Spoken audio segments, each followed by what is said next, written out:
بسم اللہ الرحمن الرحیم۔ ایک دفعہ سلطان صلاح الدین ایوبی رحمۃ اللہ علیہ کے پاس ایک بوڑھی عورت مقدمہ لے کر آئی۔ اس کے ساتھ ایک نوجوان لڑکی تھی۔ سلطان صلاح الدین ایوبی رحمۃ اللہ علیہ قاضی کے ساتھ عدالت میں موجود تھے۔ سپاہیوں نے اندر آ کر آپ کو خبر دی کہ حضور والا باہر ایک بوڑھی عورت ایک نوجوان لڑکی کے ساتھ حاجت لے کر آپ کے پاس آئی ہے اور کہتی ہے کہ مجھے سلطان تک جانے کی اجازت دی جائے۔ معمول کے مطابق جب سلطان صلاح الدین ایوبی رحمۃ اللہ علیہ عدالت میں موجود ہوتے تھے تو عدالت کے دروازے کھلے رکھ دیے جاتے تھے اور محافظوں کو حکم ہوتا تھا کہ کسی بھی آدمی کو اندر آنے سے نہ روکا جائے، کیونکہ سلطان معظم چاہتا تھا کہ کوئی بھی امیر ہو یا غریب اس کو انصاف پانے کے لیے اس کی راہ میں رکاوٹیں نہ ہوں۔ لیکن اس وقت سلطان معظم کسی چودھری کا مقدمہ سن رہا تھا، اسی وجہ سے سلطان کے حکم پر عدالت کا دروازہ بند تھا۔ جب سپاہی پیغام لے کر سلطان کے پاس آ رہا تھا تو سلطان سمجھ ہی گیا کہ کوئی خاص پیغام ہوگا، ورنہ مقدمے کے دوران سپاہی اندر نہ آتا۔ سلطان صلاح الدین ایوبی رحمۃ اللہ علیہ نے اسے اپنے پاس بلایا اور سرگوشی کرتے ہوئے پوچھا، سپاہی بتاؤ کیا بات ہے جس نے تمہیں اندر آنے پر مجبور کر دیا؟ اس نے کہا کہ حضور، ایک بوڑھی عورت ہے جس کے ساتھ ایک خوبصورت حسین و جمیل لڑکی موجود ہے اور وہ آپ کے پاس مقدمہ لے کر آئی ہے۔ میں نے اسے کہا کہ بتاؤ تمہارا کیا مسئلہ ہے، لیکن اس نے کہا کہ میں سلطان کو ہی سب کچھ بتاؤں گی۔ سلطان معظم نے چودھری کے مقدمے کو ملتوی کر دیا اور حکم دیا کہ اس عورت کو اور اس کی نوجوان بیٹی کو اندر حاضر کرو۔ چند لمحوں کے بعد وہ بوڑھی سلطان کے سامنے حاضر ہوئی تو سلطان معظم نے پوچھا، اماں جی بتاؤ کیا ماجرا ہے؟ تو اس نے کہا، سلطان معظم، میں ایک بوڑھی خاتون ہوں، میرا شوہر تجارت کے دوران ایک حادثے کی وجہ سے مارا گیا تھا اور ہماری ایک بیٹی تھی جس کو میں نے بڑی مشکلوں سے پالا پوسا اور اس کو جوان کیا۔ میں نے تھوڑا تھوڑا جمع کر کے اس کی شادی کے لیے چند زیور اور رقم جمع کر کے رکھی ہوئی تھی، لیکن پچھلی رات کی بات ہے کہ میں اور میری بیٹی ہم جھونپڑی کے اندر سو رہے تھے کہ اچانک ایک نوجوان خیمے کے اندر داخل ہوا۔ اس نے اپنے منہ پر نقاب لپیٹا ہوا تھا۔ اس نے میری گردن پر خنجر رکھتے ہوئے کہا، بتاؤ تمہارے پاس کیا موجود ہے؟ میں نے کہا، میں بوڑھی عورت ہوں، ہم 2 وقت کی روٹی بڑی مشکل سے کھاتے ہیں، ہمارے پاس کیا ہوگا؟ تو اس نے کہا کہ مجھے خبر ہے تمہارے پاس زیور اور رقم موجود ہے جو کہ تم نے اپنی بیٹی کی شادی کے لیے چھپا کر رکھے ہوئے ہیں۔ مجھے معلوم ہو گیا تھا کہ یہ سب کچھ جانتا ہے، اس لیے اس کو بتانا ہی بہتر تھا۔ میں نے اس کو کہا کہ فلاں صندوق میں زیور اور رقم پڑی ہوئی ہے۔ اس نوجوان نے رقم اور زیور اٹھائے اور جانے ہی لگا تھا کہ اچانک اس کی نظر میری بیٹی پر پڑی۔ اس نے میری بیٹی کو پکڑا اور اس کے ساتھ زنا کیا اور سامان لے کر چلا گیا۔ چند لمحوں کے لیے سلطان صلاح الدین ایوبی بڑا پریشان ہوا اور سوچنے لگا کہ آخر اتنا بڑا گناہ کرنے کی کس نے ہمت کی۔ بوڑھی اماں کہنے لگی، سلطان معظم، شاید وہ سمجھا کہ میں عزت کی ڈر کی وجہ سے چپ رہ جاؤں گی، اس لیے اس نے اتنا بڑا گناہ کرنے کا سوچ لیا۔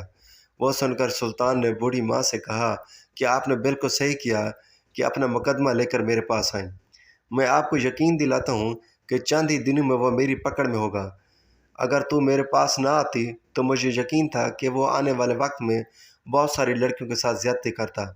پھر سلطان نے اس بوڑھی عورت سے کہا کہ جب ڈاکو کمرے کے اندر داخل ہوا تو اس وقت دیا جل رہا تھا؟ تو بوڑھی اماں نے کہا، جی ہاں سلطان معظم، معمول کے مطابق تو ہم سوتے وقت دیا بجھا دیتے ہیں، لیکن اس رات اچانک میری آنکھ لگ گئی تھی اور میری بیٹی پہلے سے ہی سو چکی تھی، اس لیے دیا بجھانا بھول گئی۔ سلطان نے کہا، کیا تم نے اس آدمی کو صحیح طریقے سے دیکھ پائی؟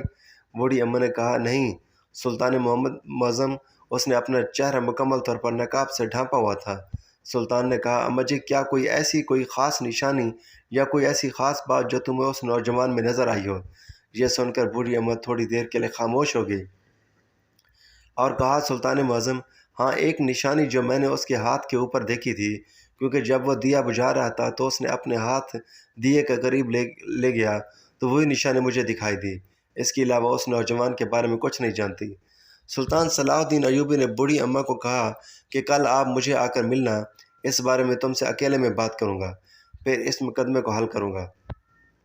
اس کے بعد بوڑھی اماں اپنے گھر چلی گئی اور سلطان صلاح الدین ایوبی کے بتائے ہوئے وقت کے مطابق آپ کے سامنے حاضر ہوئی۔ سلطان نے تمام سپاہیوں کو اپنے کمرے سے باہر بھیج دیا اور اکیلے میں بڑھیا ماں سے کہنے لگا، اگر میں چاہوں تو تمہارے گاؤں والوں کو ایک جگہ اکٹھا کر کے ان کے ہاتھ پر وہ نشانی دیکھ لوں اور اس مجرم کو پکڑ لوں، لیکن اس بات سے وہ نوجوان چونک جائے گا اور وقت آنے سے پہلے ہو سکتا ہے اس گاؤں سے بھاگ جائے یا وہ کسی تاجر کے شہر چلا جائے۔ یہ سن کر بوڑھی اماں نے کہا، سلطان معظم، پھر ایسا کون سا طریقہ ہے جس سے آپ مجرم کو پکڑیں گے؟ سلطان نے کہا، کل میں ایک بڑی دعوت کا انتظام کرنے والا ہوں جس میں صرف اس گاؤں کے لوگوں کو مدعو کیا جائے گا، اور جب سب لوگ کھانا کھانے کے لیے صفوں میں بیٹھ جائیں گے تو میں تمہیں ان سب گاؤں والوں سے ملواؤں گا، اور ملواتے وقت تم سب گاؤں والوں سے ہاتھ ملانا اور ہر ایک آدمی کے ہاتھ کو دیکھنا کہ وہ نشان کس ہاتھ پر نظر آتا ہے۔ مجھے یقین ہے وہ نوجوان اسی گاؤں کا ہے جو پہلے سے زیورات کے بارے میں سب کچھ جانتا تھا۔ بوڑھی اماں نے کہا، ٹھیک ہے۔ اگلے دن گاؤں میں بڑی دعوت کا پروگرام بنایا گیا۔ سلطان صلاح الدین ایوبی رحمۃ اللہ علیہ اس بوڑھی عورت کا حلیہ بدلوا کر تمام لوگوں کے سامنے حاضر کیا اور کہا، یہ بوڑھی اماں پڑوس ملک کی ملکہ ہے اور تم سب گاؤں والوں سے ملنا چاہتی ہے۔ یہ آج ہی یہاں پہنچی ہے اور مجھ سے ملنے کے لیے یہاں آئی، تو میں نے سوچا آپ سب لوگوں سے بھی ملکہ کی ملاقات کرائی جائے، اس لیے تم سب کو ان سے ملوانا چاہتا ہوں۔ اور اس کے بعد سلطان نے باری باری گاؤں والوں کو حکم دیا کہ باری باری ملکہ سے ہاتھ ملائے اور ان سے دعائیں لے۔ سلطان کے حکم پر تمام گاؤں والے آہستہ آہستہ باری باری بوڑھی اماں کے پاس آتے اور ہاتھ ملاتے۔ بوڑھی اماں ان کا کندھا تھاپ دیتی اور وہ چلے جاتے۔ یہ سارا منظر سلطان دیکھ رہا تھا۔ آدھے سے زیادہ گاؤں والے بوڑھی ماں سے ہاتھ ملا چکے تھے، لیکن ابھی تک وہ نوجوان جو اس رات بوڑھی اماں کو لوٹ کر اور اس کی بیٹی کی عزت کو روند کر چلا گیا تھا، وہ ابھی تک نہیں آیا۔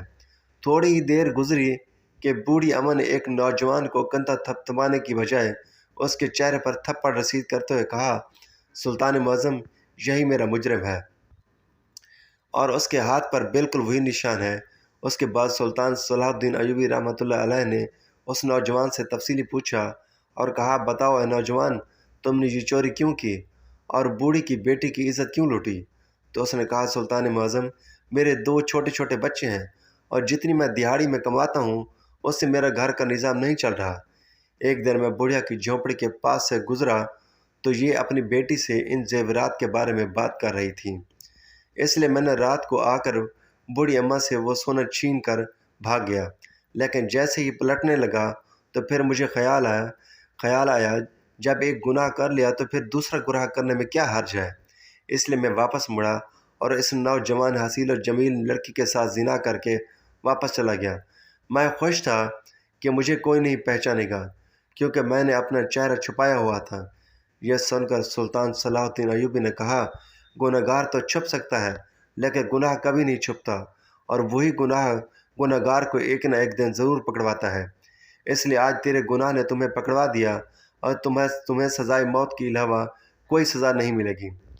دوستوں، امید ہے کہ آپ کو سلطان صلاح الدین ایوبی کا یہ سبق آموز واقعہ ضرور پسند آیا ہوگا۔ دعا ہے کہ اللہ تعالی ہمیں بھی ایسے گناہوں سے بچنے کی توفیق نصیب فرمائے، آمین۔ ناظرین، اگر ویڈیو اچھی لگی ہو تو چینل کو لائک کریں، سبسکرائب کریں تاکہ ہر آنے والی اسلامک ویڈیو سب سے پہلے آپ تک پہنچے۔ اگلی ویڈیو میں پھر ملیں گے۔ اللہ حافظ۔